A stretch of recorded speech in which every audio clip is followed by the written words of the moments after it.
Welcome to P Passionate W World, R Radio N Network, LLC, a multimedia company.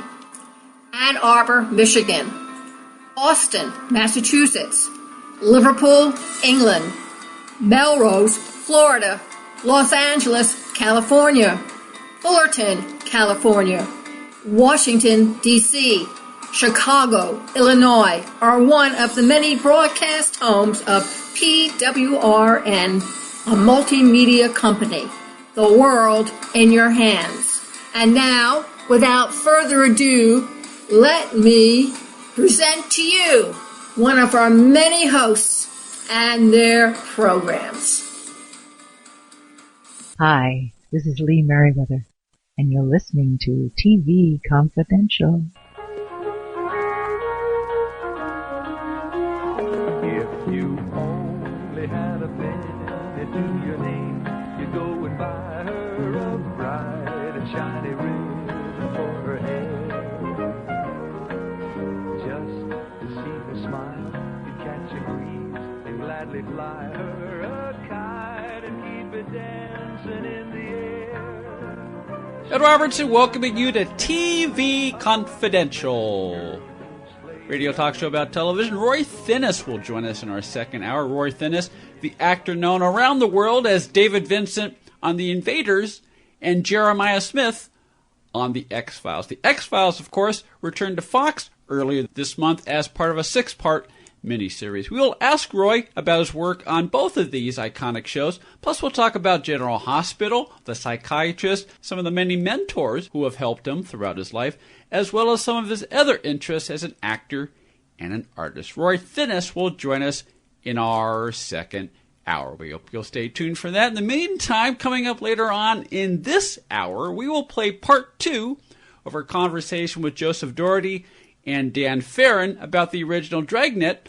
and the important role that Jack Webb played in establishing the police procedural. We hope you'll stay tuned for that as well. In the meantime, Tony Figueroa and Donna Allen are with us as they bring us This Week in TV History. Tony's segment, as always, is brought to us by our friends at Story Salon, Southern California's longest-running, regularly performing live storytelling ensemble with live shows every Wednesday night at the Art Parlor in Valley Village. For more information, go to storysalon.com, facebook.com/Story Salon. What do you have for us tonight? All right, February 20th, 1946, Sandra K. Sandy Duncan is born. Wheat Thins. Wheat Thins, one after the other. Yeah. One of the few grown women I feel comfortable describing as cute. Yeah, she had that at the time. She was like, she was perky before Katie Couric. Oh, long before Katie Couric. Yeah. And just what a wonderful actor. Broadway star. Yes. She did some movies, but mostly television. And she was Peter Pan on Broadway, yes? Yes, she was for a while. Yeah. Or was she Peter Pan? One of the two. I believe both are correct. She personified the character. She was. And she had a couple of shows of her own in the early 1970s. I mean, you mentioned Funny Face. I think... And it was Funny Face initially, yes? It was Funny Face initially. It went 13 weeks, and then, if I remember correctly, I think she shut down production because of illness or some sort of complication. So it was a show that, it was not canceled. It was just they ended production, and then they brought it back the following year, same network, I think the same time slot. It was either a Saturday or Sunday night show. Yeah, it was Funny Face, and then later the Sandy Duncan show. I remember it was the exact same opening. It was the exact same opening. They had a different cast. Tom Bosley, if I remember correctly, was part of the cast the second time. But I don't know if there's a case of losing momentum, because sometimes when you start something and you stop and you try to pick it up again, you lose momentum. But the second series did not do as well as the first series did, so they both only aired 2 sets of 13 episodes. But she was a fixture on Hollywood Squares and a lot of game shows throughout the 70s. Yeah, and 80s. The Sandy Duncan show, as opposed to Funny Face, was done with the 3-camera process as opposed to all right, so it was done before a live audience. Done before a live audience. I didn't realize that. Yeah, and her character, then they redid all the cast, and she worked for an advertising firm called Quinn & Cohen. Her boss Her was supervisor was Tom Bosley. Bosley, yeah. Burt Quinn, yeah. At that point, she was, they completely revamped, retooled everything, which could have been a horrible idea, or obviously in this case, gave the show a little more time. Well, as I say, I don't know whether it was illness or some other circumstances that brought the first show to an end. I just remembered it was not canceled. And I do remember that this was the show that introduced the majority of Americans to Sandy Duncan, and the American public just embraced her. Yeah. Yeah. Well, but remember, we're talking 1971. That's when she had her brain tumor. Okay. Yeah. Okay, so that's what. So it was illness. That's probably okay. Yeah. That's probably. It was a brain tumor located behind her left optic nerve, and the delicate surgery to remove it. She recovered, and she lost her vision in the left eye because the eye was still tracked with her right eye. Duncan and her doctors elected to leave the natural eye in place due to its condition, and does often appear as though she does have a lazy eye. So. Okay, that answers that question. Okay. One of my favorite Sandy Duncan roles on television, anybody remember this? In Roots. Oh, yeah. She was the daughter of, obviously, the family, and I believe her friend was it Kizzy? Kizzy was Leslie Uggams. Leslie Uggams, and they were teenage girls together, and there's a marvelous scene where, it's two teenage girls talking, and Sandy Duncan, oh yes, I'm related to royalty, I'm related to the British royalty, and Leslie Uggams as Kizzy, oh well, my lineage, I'm related to so-and-so in Africa. Oh, shut up, Kizzy. And later Kizzy is an elderly woman, and a carriage pulls up asking, and the woman inside asks for water, and it is Sandy Duncan's character. Recognizes her and says, I'm Kizzy. And Sandy Duncan's character is also an elderly woman. I don't remember no darky name, Kizzy. And Leslie Uggams as Kizzy spits in the water and gives it to her. It was a wonderful performance. I'm like, my God, Sandy Duncan is doing this. And you hated her. Yeah. Well, that was the opportunity that Roots had. That you had people that were lovable on the big screen or small screen, and they got to play some really mean people. Yeah, you certainly you get to stretch your muscles as an actor. Let's also bring up something else about Sandy Duncan. In 1987, she joined the cast of a show originally called Valerie. And then when Valerie Harper left, it was called Valerie's Family, and then it was called The Hogans, and then The Hogan Family. So Jason Bateman. With Jason Bateman and Josh Taylor, and to the extent anyone remembers that show today, it's because of Jason Bateman. I think it really did help him. I mean, this was, I would say, the first big thing he had when he left Silver Spoons, because he left Silver Spoons to do his own show called It's Your Move, which was very funny. David. He used to be David Garrison. Yeah, he used to be on Married with Children. Yeah, he had some of the same producers, and Garrett Morris had a reoccurring on that, and it was a funny show, but it just kind of it would have been great for like a British sitcom, because you got like 8 good episodes out of it, and then they just ran out of stuff to do. So, and I'll be honest, with that show, after Valerie Harper left the show, I never watched it again. Well, now, I'm trying to remember, did she leave the show, or was she forced out of the show? I'm trying to be polite, but I believe she was forced out. I believe she was forced out. I believe there were some disputes. Salary? Yeah, and also some creative control. That was another big problem that was going on. And I imagine you talk to 10 different people, you're going to get 10 different takes on it. But there were some storylines that they thought were a little sappy. They wanted some more realism. So I know there was some conflict with the storylines.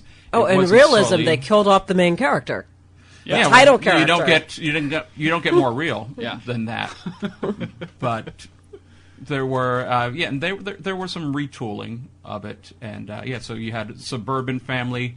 I mean, the basic premise as Valerie was that she was a mom of 3 boys. They were all at that age where they were, beyond being a handful. And Josh Taylor, who has had an incredible run on Days of Our Lives playing two different characters, he was her pilot husband. So he would be gone for... Valerie's husband. Yeah.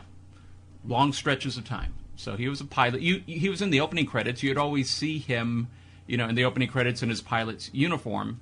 But often in the episodes, he would leave at the beginning of the episode and come home, a couple of days later and, kind of get a recap of the chaos that the kids started.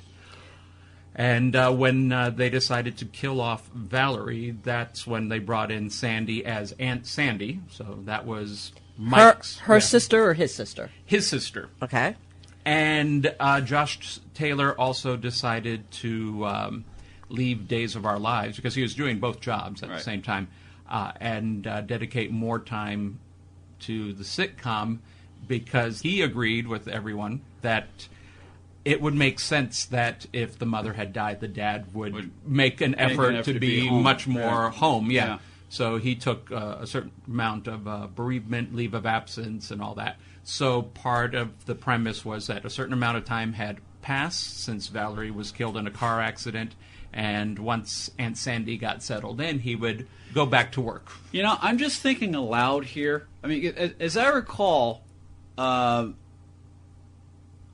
/ the Hogan family / whatever else it was called, I believe it ended up running about 3 or 4 seasons. NBC, it was on from 1986 to 1990, and then on CBS from 90 to 91. Okay, so 5 years. So that's pretty incredible after losing a main character. Well, and where I'm going with it is they pretty much reimagined the concept of the show midstream because of circumstances replacing the lead. And when you replace the lead, you pretty much had to shift the entire concept of the show. Just thinking aloud, the only other example I can think of where that was done and done successfully is with 8 Simple Rules, which started off...